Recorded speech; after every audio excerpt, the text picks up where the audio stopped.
Comment résoudre une équation du second degré? La résolution d'une équation du second degré se fait à l'aide d'un algorithme de résolution qui décrit les différentes étapes à suivre pour trouver les solutions de l'équation étudiée. Pour commencer, il faut ramener l'équation à la forme ax au carré plus bx plus c égale 0. Pour cela, je transfère tous les termes situés à droite du égal dans le membre situé à gauche du égal. Et je rappelle que quand un terme change de côté par rapport au égal, il doit changer de signe. Une fois ceci fait, je réduis l'équation ainsi obtenue et je classe les différents termes par puissance de x décroissante. En premier, le terme contenant les x au carré, puis le terme contenant les x, et enfin le terme qui ne contient pas de x. Enfin, je relève la valeur des coefficients a, b et c. A étant la valeur du coefficient situé devant le x au carré, b étant la valeur du coefficient situé devant le x, et c étant la valeur du terme qui ne contient pas de x. Je calcule ensuite la valeur du discriminant delta à l'aide de la formule b au carré moins 4ac. Une fois que celui-ci est calculé, j'étudie son signe. Le discriminant est-il positif, égal à 0 ou négatif? Et j'en déduis le nombre de solutions et la formule à appliquer. Si le discriminant delta est positif, l'équation admet deux solutions.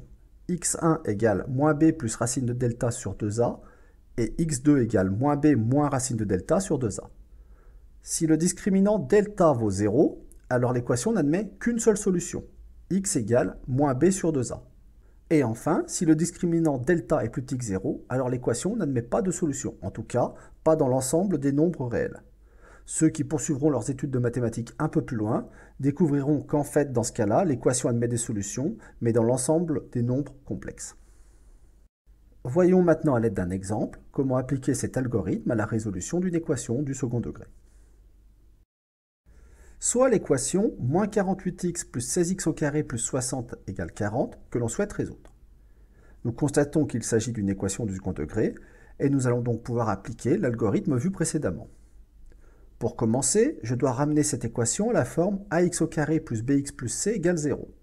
Donc tous les termes situés à droite du égal doivent passer à gauche du égal. Ici, le 40 qui est situé à droite du égal doit passer à gauche du égal. Et par la même occasion, changer de signe. Il devient donc moins 40.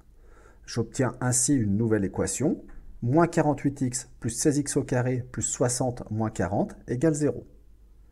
Je réduis cette équation, ce qui me donne moins 48x plus 16x au carré plus 20 égale 0. Ceci étant fait, je peux maintenant classer les différents termes par puissance de x décroissante.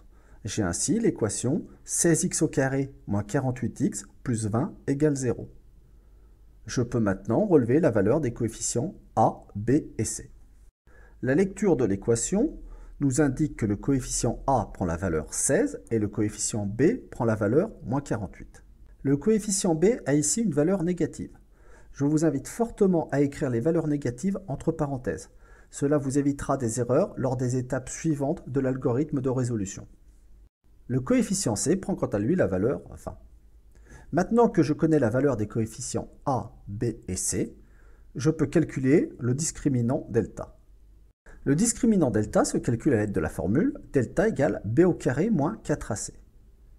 Il suffit donc d'appliquer cette formule en remplaçant les lettres a, b et c par leur valeur. Ici, delta égale à moins 48 entre parenthèses au carré, moins 4 fois 16 fois 20, ce qui fait 1024. Maintenant que j'ai calculé la valeur de delta, je dois étudier son signe. Est-ce que delta est positif, égal à 0 ou négatif? Ici, delta vaut 1024, il est donc positif. J'en déduis que l'équation va admettre deux solutions. x1 égale moins b plus racine de delta sur 2a et x2 égale moins b moins racine de delta sur 2a. Comme précédemment, il suffit d'appliquer ces formules en remplaçant les lettres a, b et delta par leur valeur. Ici, on a donc x1 égale moins 48 entre parenthèses plus racine de 1024 sur 2 fois 16, ce qui, si on le calcule correctement, nous donne 2,5. Et x2 égale moins 48 entre parenthèses moins racine carrée de 1024 sur 2 fois 16, ce qui fait 0,5. L'équation moins 48x plus 16x au carré plus 60 égale 40 admet donc deux solutions, x1 égale 2,5 et x2 égale 0,5. Voyons maintenant à l'aide de deux exemples différents cas de résolution d'équations du second degré. Soit l'équation 5x au carré plus 1,5x égale moins 3, que l'on souhaite résoudre. Pour commencer, je m'assure qu'il s'agit d'une équation du second degré. Ici, c'est bien le cas. Je peux donc appliquer l'algorithme de résolution. Je dois ramener cette équation à la forme ax au carré plus bx plus c égale 0. Le terme moins 3, qui se situe à droite du égal, doit passer à gauche du égal. Par la même occasion, il change de signe et va devenir plus 3. J'ai donc l'équation 5x au carré plus 1,5x plus 3 égale 0. Ici, l'équation est déjà réduite.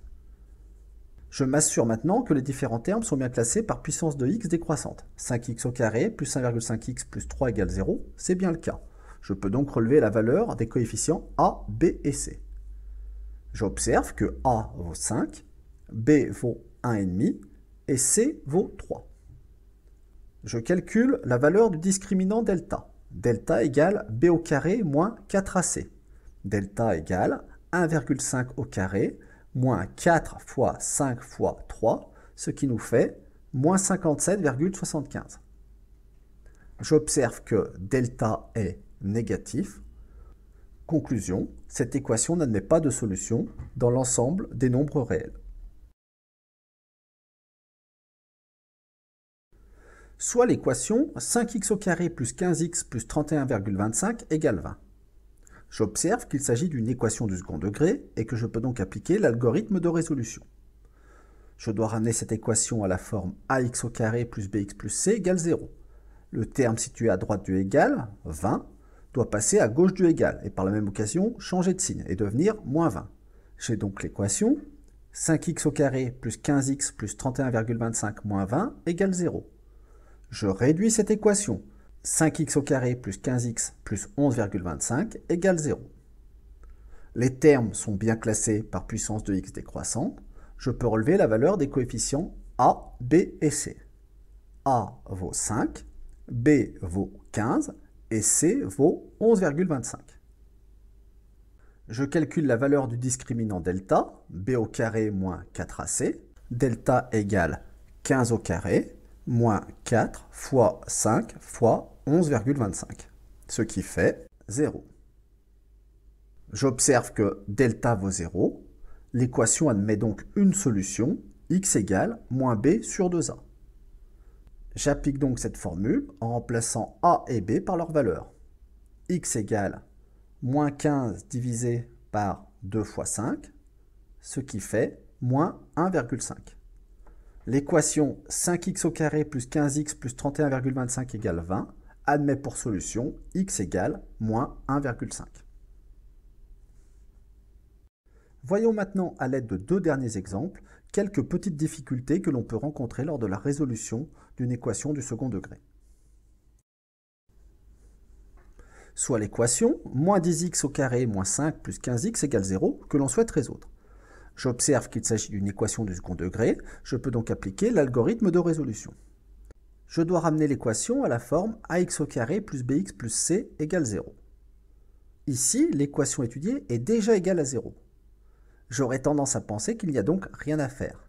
Mais attention, si l'on regarde cette équation de manière attentive, on constate que les différents termes ne sont pas classés dans le bon ordre. Il faut classer les différents termes par puissance de x décroissante. J'obtiens donc l'équation moins 10x au carré plus 15x moins 5 égale 0. Ceci est typiquement le genre de petit problème qu'un professeur pose à ses élèves pour voir s'ils sont attentifs à la méthode. Maintenant que mon équation a bien été ramenée à la forme ax au carré plus bx plus c égale 0, je relève la valeur des coefficients a, b et c. A vaut moins 10, comme c'est un nombre négatif, je l'écris entre parenthèses. B vaut 15 et c vaut moins 5, comme c'est un nombre négatif, je l'écris entre parenthèses. Je calcule maintenant le discriminant delta. Delta égale b au carré moins 4ac. Delta égale 15 au carré moins 4 fois moins 10 fois moins 5, ce qui fait 25. Delta est plus grand que 0, l'équation admet donc deux solutions. x1 égale moins b plus racine de delta sur 2a, x2 égale moins b moins racine de delta sur 2a. Dans le cas présent, x1 égale moins 15 plus racine de 25 sur 2 fois moins 10, ce qui fait 0,5. x2 vaut moins 15 moins racine de 25 sur 2 fois moins 10, ce qui fait 1. L'équation moins 10x au carré moins 5 plus 15x égale 0 admet deux solutions, x1 égale 0,5 et x2 égale 1. Soit l'équation x au carré moins 400 égale 0 que l'on souhaite résoudre. Il s'agit d'une équation du second degré, je peux donc appliquer l'algorithme de résolution. Je dois ramener cette équation à la forme ax au carré plus bx plus c égale 0. En observant cette équation, je constate qu'elle est déjà égale à 0 et que les termes sont bien classés par puissance de x décroissante. Par contre, j'observe tout de suite que cette équation ne contient que deux termes dans le premier membre. Je relève maintenant les valeurs de a, b et c. Le coefficient a est la valeur située devant le x au carré. Ici, il n'y a rien d'écrit. Cela pose souvent problème aux élèves qui ont tendance à considérer que cela vaut 0. Non. Si je lis 1x au carré. Donc ici, le coefficient a vaut 1. Par contre, cette équation ne possède pas de terme en x. Donc le coefficient b vaut 0. Enfin, le coefficient c vaut ici, moins 400. Il est négatif, je l'écris entre parenthèses. Maintenant que j'ai la valeur des coefficients a, b et c, je peux calculer le discriminant delta. Delta égale b au carré moins 4ac. Delta égale 0 au carré, moins 4 fois 1 fois moins 400, ce qui fait 1600. Delta est plus grand que 0. L'équation admet deux solutions. x1 égale moins b plus racine de delta sur 2a et x2 égale moins b moins racine de delta sur 2a. Je calcule donc x1 égale moins 0 plus racine de 1600 sur 2 fois 1, ce qui fait 20. Et x2 égale moins 0 moins racine de 1600 sur 2 fois 1, ce qui fait moins 20. L'équation x au carré moins 400 égale 0 admet deux solutions, x1 égale 20 et x2 égale moins 20. Voilà, vous savez maintenant résoudre une équation du second degré. Comme vous avez pu le constater, ce n'est pas très difficile et avec un peu d'entraînement, l'algorithme de résolution n'aura plus aucun secret pour vous. Quelques points importants toutefois à travailler. Tout d'abord, avant d'appliquer l'algorithme de résolution d'une équation du second degré, il faut bien s'assurer que nous avons une équation du second degré. Cela peut paraître évident, mais de nombreux élèves, après le chapitre second degré, appliquent la méthode de résolution d'une équation de second degré à toutes les équations qu'ils rencontrent, sans se poser de questions. Ce qui conduit forcément à l'échec. Donc, tout d'abord, on s'assure de savoir si l'équation que l'on cherche à résoudre est du premier degré ou du second degré. Ensuite, il faut s'assurer que l'équation à résoudre est bien ramenée à la forme ax au carré plus bx plus c égale 0. Cette étape est malheureusement bien trop souvent négligée par les élèves qui la survolent, ce qui conduit à de nombreuses erreurs lors de la détermination des valeurs des coefficients a, b et c. Enfin, il convient d'être très attentif lorsque les valeurs de a, b ou c sont des nombres négatifs. C'est pour cela que je vous invite encore une fois, si le cas se présente, à écrire ces valeurs entre parenthèses. Pour conclure, il est à noter que cet algorithme, par définition, peut très facilement être modélisé par un programme sur sa calculatrice. Vous en trouverez de très nombreux exemples sur Internet qui vous faciliteront grandement les calculs.